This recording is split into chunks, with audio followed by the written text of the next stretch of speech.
Hello guys, इस video में हम एक बहुत ही इंपॉर्टेंट टॉपिक के बारे में बात करेंगे, that is how to do last moment revision. तो इस वीडियो में मैं आपको बताऊंगा कि क्या चीज़ें आपको इस समय नहीं करनी चाहिए और क्या चीज़ें आपको एक्चुअली करनी चाहिए। सबसे पहले हम बात करेंगे उन चीज़ों के बारे में जो आपको इस समय बिल्कुल नहीं करनी है, व्हाट नॉट टू डू, इस बारे में हम बात करें। तो देखिए, वन बाय वन सारे पॉइंट्स जो हैं, जो मेन पॉइंट मुझे लगते हैं उनके बारे में हम डिस्कस करते हैं। पहला पॉइंट जो बहुत ही इंपॉर्टेंट पॉइंट है कि इस समय पे उन टॉपिक्स को आप बिल्कुल ना करें जो आपने बिल्कुल कवर नहीं किए हैं। Do not do the topics you haven't covered yet. क्योंकि देखिए, जो जेईई मेंस में पेपर का लेवल रहता है, जनरली एटलीस्ट मीडियम लेवल का पेपर तो आता ही आता है।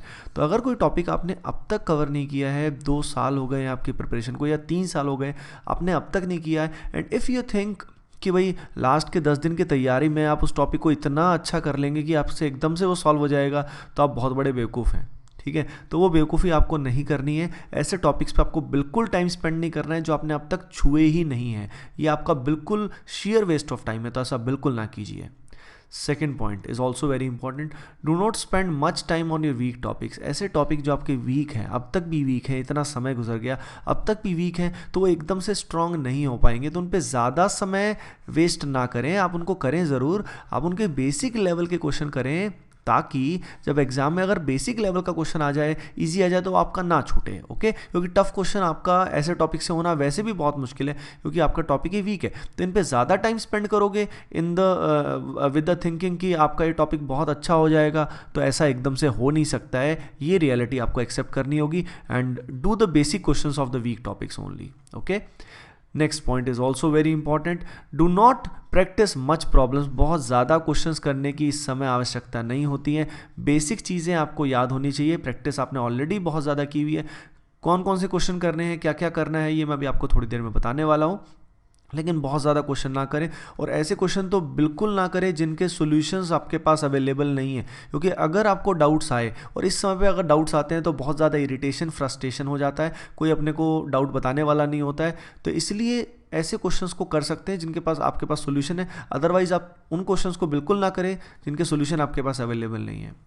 Next point is very important, do not give mock test now. जितने भी मॉक टेस्ट सीरीज़ आपने ज्वाइन की हुई थी, जो भी टेस्ट हैं, अब इस समय वो टेस्ट देने का वक्त नहीं है बिल्कुल भी। आप फुल टेस्ट इस समय ना दें, क्योंकि इस समय अगर आपके मार्क्स लेस रह जाते हैं तो आपको बहुत डिप्रेशन, बहुत एंग्जाइटी हो जाएगी। क्योंकि कई बार क्या होता है, जो टेस्ट बने होते हैं काफ़ी सारी बुक्स में, जो सैम्पल पेपर होते हैं, वो काफ़ी बार इररिलेवेंट होते हैं, वो जेईई मेंस से मैच ही नहीं करते हैं। उसमें कुछ भी क्वेश्चन वो पूछ लेते हैं, ठीक है ना। बहुत सारे फर्जी टीचर्स वो टेस्ट सीरीज बनाते हैं, I have seen a lot of them. Okay, so इस समय पे बिल्कुल उनको करने की ज़रूरत नहीं है। जो भी स्ट्रेटजी आपकी है उसको आप फाइनलाइज कर लें आप। ओके, और कोई टेस्ट देना है तो लास्ट डे है टेस्ट देने का, ये मान लो आप, अब टेस्ट आगे ना दें।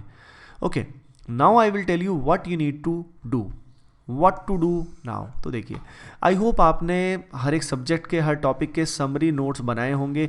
तो उन समरी नोट्स को पढ़ें, रिवाइज करें। लेकिन सिर्फ पढ़ने से, जस्ट बाय रीडिंग, बात नहीं बनेगी, कॉन्फिडेंस इंप्रूव नहीं होगा। क्योंकि इस समय सारा खेल किसका है? कॉन्फिडेंस का है। जितना आपका कॉन्फिडेंस ज़्यादा होगा, उतना ज़्यादा आपका परफॉर्मेंस अच्छा रहेगा। ओके, तो आप लिख लिख के देखें।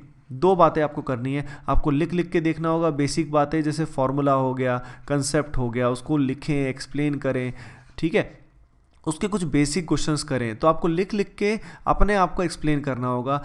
अगला पॉइंट बहुत ही इंपॉर्टेंट है, you have to mentally revise. Mental revision बहुत ज़्यादा इंपॉर्टेंट है। जैसे कोई भी टॉपिक आपने किया है, जैसे फॉर एग्जांपल ऑप्टिक्स आपने कर लिया है, तो ऑप्टिक्स करने के बाद, रिवीजन करने के बाद का अगला स्टेप है consolidation of thoughts in the brain, that is mental revision. अब 1 बाय 1 बिना किताब खोले, बिना कॉपी खोले, बिना नोट्स खोले आप रिवीजन करना शुरू करें। सबसे पहले रे ऑप्टिक्स में मिरर को, लेंस को, एक एक फॉर्मूला, एक कंसेप्ट आप दिमाग में दोहराएं। और जहाँ पे भी आपके दिमाग में ब्लॉक आए, जैसे फॉर एग्जांपल आपको कोई चीज़ याद नहीं आ रही है, समझ जाओ वहीं पे प्रॉब्लम है, तो उसको आप नोट से दोबारा रिवाइज करें। और जो चीज़ें ईजिली आपके दिमाग में आ रही है, यानी उनको बार बार रिवाइज करने की ज़रूरत नहीं है। यानी मेंटल रिवीजन के दौरान आपको पता लग जाएगा कि आपके रिलेटिवली वीक स्पॉट्स कौन से हैं। ये बहुत ही इंपॉर्टेंट चीज़ है। उसके अलावा डूइंग ओनली प्रीवियस ईयर, मैंने बताया आपको कि कौन कौन से क्वेश्चन इस समय पे करने हैं। प्रीवियस ईयर क्वेश्चंस करने हैं, चाहे आप कितनी भी बार कर चुके हैं, पर उनको और ढंग से समझ के फील लेके क्वेश्चंस को करें, और जो क्लास नोट्स में आपको अच्छे क्वेश्चन लगे हैं उनको भी आप सॉल्व कर सकते हैं। और सबसे इंपॉर्टेंट बात, इस समय पे आप उन्हीं टॉपिक्स पे फोकस करें जिनका जेईई मेंस में वेटेज ज़्यादा है। Focus only on the topics having more weightage in the JEE mains exam, क्योंकि देखिए 360 नंबर का पेपर है, और 360 नंबर के पेपर में अगर आपका 200 प्लस स्कोर आता है तो it is a quite a good score. यानी आपको मेनली ये मान लीजिए 260-70 का पेपर अच्छे से अटेम्प्ट करना है, जिसमें आपका एक्यूरेसी लेवल बहुत अच्छा हो, और उसमें डिपेंडिंग आपके कितने मार्क्स आते हैं। देखिए जो एग्ज़ाम में टॉपर लेवल पे है तो उसको ऑब्वियसली 320, 330, 340 का अटेम्प्ट करना होगा, पर अटेम्प्ट की बजाय एक्यूरेसी ज़्यादा मैटर करती है। यानी आपको पूरे पेपर पे फोकस नहीं करना है, आपको मेनली पेपर में 80 से 90% जो पेपर है उस पर फोकस करना है। 10% क्वेश्चन तो वैसे भी थोड़े से ज़्यादा हाई फाई भी आ सकते हैं, ज़्यादा टफ भी आ सकते हैं, काफ़ी टाइम कंज्यूम भी हो सकता है। तो इस टाइम पे आपका टेम्परामेंट बहुत अच्छा होना चाहिए और आपकी स्ट्रेटजी बहुत इंपॉर्टेंट है। Okay guys, thanks for watching this video. I wish you all the best from my side. Thank you.